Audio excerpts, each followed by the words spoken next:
श्री कृष्ण जी कहते हैं, सकारात्मक सोच की ताकत उम्मीदों को हमेशा जगाए रखती है।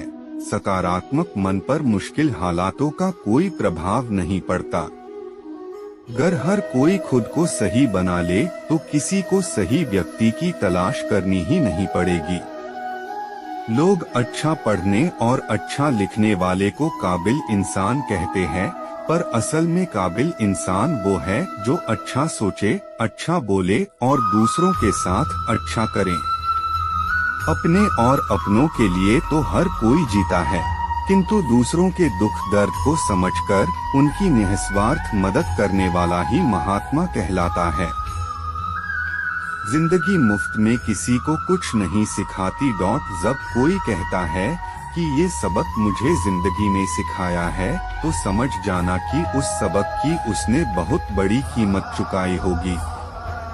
निरंतर प्रयास नई काबिलियत को जन्म भी देता है और निखार नहीं देता है। कई बार सच कड़वा नहीं होता, बस सच बोलने का अंदाज ही जड़वा हो जाता है, यानी हम सच बोलने का लहजा बदलकर उसे जलील कर रहे होते हैं। आप कितने भी अच्छे कर्म कर लो, लेकिन समाज आपके बुरे कार्यों को ही सदैव याद रखता है। इसलिए लोग क्या कहेंगे यह सोचने से बेहतर है कि आप अपना कर्म करें। जन्म लेने वाले के लिए मृत्यु उसी प्रकार निश्चित है जितना कि मरने वाले के लिए जन्म लेना। इसलिए इस विषय पर शोक मनाना व्यर्थ है। गीता में कहा गया है, जो इंसान किसी की कमी को पूरी करता है वो सही अर्थों में महान होता है। तुम्हारे साथ जो हुआ वह अच्छा हुआ, जो हो रहा है वो भी अच्छा है और जो होगा वो भी अच्छा होगा। गीता के अनुसार जिंदगी में हम कितने सही हैं और कितने गलत हैं, यह केवल दो लोग जानते हैं, एक परमात्मा और दूसरी हमारी अंतरात्मा। जीवन का आनंद ना तो भूतकाल में है और ना भविष्य काल में, बल्कि जीवन तो बस वर्तमान को जीने में है। जब तक शरीर है तब तक कमजोरियां तो रहेगी ही, इसलिए कमजोरियों की चिंता छोड़ो और जो सही कर्म है उस पर अपना ध्यान लगाओ। अर्जुन, तुम भला क्यों रोते हो? तुमने जो खोया क्या वह तुमने पैदा किया था? आज जो तुम्हारा है वह कल किसी और का होगा, क्योंकि परिवर्तन ही संसार का नियम है। किसी का अच्छा ना कर सको तो बुरा भी मत करना, क्योंकि दुनिया कमजोर है लेकिन दुनिया बनाने वाला नहीं। यदि कोई व्यक्ति विश्वास के साथ इच्छित वस्तु को लेकर नित्य चिंतन करता है तो वह जो चाहे वह बन सकता है। सच्चा धर्म यह है कि जिन बातों को इंसान अपने लिए अच्छा नहीं समझता उन्हें दूसरों के लिए भी प्रयोग न करें। कोई भी व्यक्ति अपने विश्वास से बनता है, वह जैसा विश्वास करता है उसी अनुरूप बन जाता है। मन अशांत है और उसे नियंत्रित करना कठिन है, लेकिन अभ्यास से इसे वश में किया जा सकता है। मेरे लिए समस्त प्राणी समान हैं, ना तो कोई मुझे अत्यधिक प्रिय है और ना ही कम, लेकिन जो मेरी भक्ति पूरे मन से करते हैं, मैं सदैव आवश्यकता पड़ने पर उनके काम आता हूँ। मन की शांति से बढ़कर इस संसार में कोई भी संपत्ति नहीं है। जो मनुष्य फल की इच्छा का त्याग करके केवल कर्म पर ध्यान देता है, वह अवश्य ही जीवन में सफल होता है। कोई भी इंसान जन्म से नहीं बल्कि अपने कर्मों से महान बनता है। अपना, पराया, छोटा, बड़ा इत्यादि को भूलकर यह जानो कि यह सब तुम्हारा है और तुम प्रति एक के हो।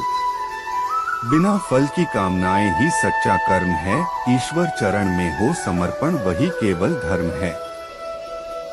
जो व्यक्ति क्रोध करता है उसके मन में भ्रम पैदा होता है, जिससे उसका बौद्धिक तर्क नष्ट हो जाता है और तभी व्यक्ति का धीरे धीरे पतन होने लगता है।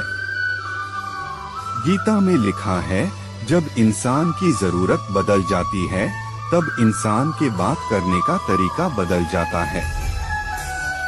इस संपूर्ण संसार में अपकीर्ति मृत्यु से भी अधिक खराब होती है।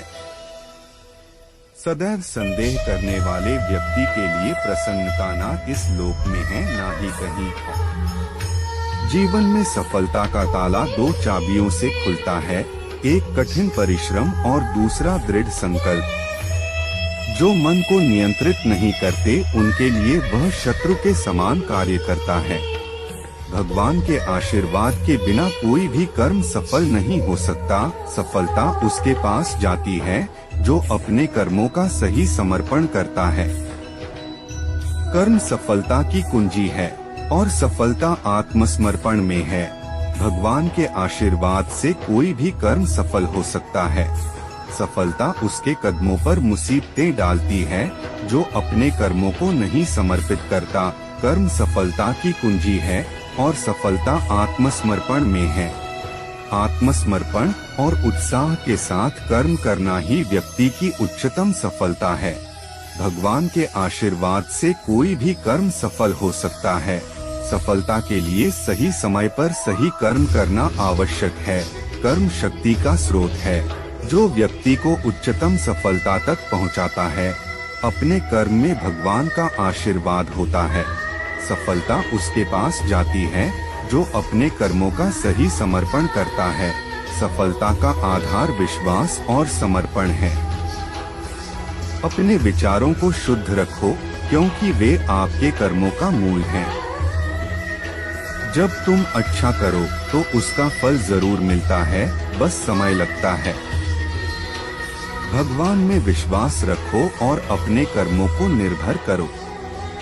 आपका कर्म आपके आचरण से ज्ञात होता है, इसलिए सदैव धर्मपरायण रहो। जब आप सच्चे भावनाओं से कर्म करते हैं तो वह ईश्वर को प्रिय होता है। अपने अध्यापक की शिक्षाओं का सम्मान करो, उन्हें गुरु मानो। सफलता के लिए विश्वास रखो और सच्चाई के साथ कर्म करो। जो व्यक्ति संतुलित रहता है उसे सब कुछ मिलता है। धन और मान से अधिक मूल्यवान है आत्मसमर्पण। भगवान वहाँ है जहाँ आपकी भक्ति है। विश्वास की भावना से आत्मसमर्पण होता है। आपकी आत्मा अविनाशी है, इसलिए आपको कोई भी चिंता करने की आवश्यकता नहीं है। अपने कर्मों को ईश्वर के लिए समर्पित करो, फल का अधिकार नहीं है। हमेशा छोटी छोटी गलतियों से बचने की कोशिश किया करो, क्योंकि इंसान पहाड़ों से नहीं पत्थरों से ठोकर खाता है। शांति से भी दुखों का अंत हो जाता है और शांत चित्त मनुष्य की बुद्धि शीघ्र ही स्थिर होकर परमात्मा से युक्त हो जाती है। अपनी पीड़ा के लिए संसार को दोष मत दो, अपने मन को समझाओ। तुम्हारे मन का परिवर्तन ही तुम्हारे दुखों का अंत है। श्री कृष्ण कहते हैं, एक बार माफ करके अच्छे बन जाओ, पर दोबारा उसी इंसान पर भरोसा करके बेवकूफ कभी न बनो। इच्छा पूरी नहीं होती तो क्रोध बढ़ता है और इच्छा पूरी होती है तो लोभ बढ़ता है। इसलिए जीवन की हर स्थिति में धैर्य बनाए रखना। अगर तुम अपना कल्याण चाहते हो तो सभी उपदेशों, सभी धर्मों को छोड़कर मेरी शरण में आ जाओ। मैं तुम्हें मुक्ति प्रदान करूंगा। जो हुआ अच्छा हुआ, जो होगा अच्छा होगा। स्वयं को मुझ पर छोड़ दो, अपने कर्म पर ध्यान दो। कर्म ऐसा जो स्वार्थरहित पाप रहित हो।